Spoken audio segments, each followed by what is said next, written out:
سعید شکروف تو خودت بشناسوا تو کجا رو دیدگی با مادرای ما اینقدر سنگ میزنی اینقدر خواب کنایه و کترمه میگوی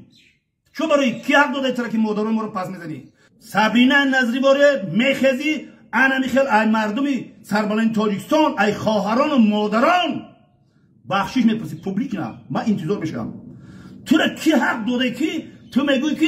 آیا دیگر جوانا عبرت بگیرن که شوهای کمبغل خود را شوهایی که در مثال برای یعنی روزگار هیله زندگی خودشون میبرن آیا برویم در آغوشی مسافیده بدرویم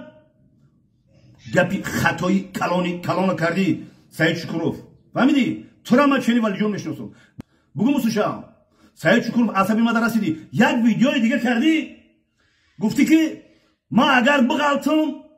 زمین تاجیکستان قیمت میشود ما استغفرالله کردم به تو نوار نکردم آیا زمین تاجیکستان ما نرخ دارد نرخ زمین تاجیکستان نرخ مادر هر دوش به جان و دل ما برابر است به جان و دل ما برابر است ما برای سرزمین تاجیکستان برای یک مشت خاک تاجیکستان جانی ساریا میکنیم تو چی گفتی تو چی کنتنت های میکنی تو اینقدر هوا بلندی نکن تو اینقدر پرتکی نکن سعید شکروف تو نوارهایی که عاقبت این نوارها چی میشود خیلی گپایی علمان ما رو نیار برای تاجیکستان ما بسیار که نوارهای دلخراش نکن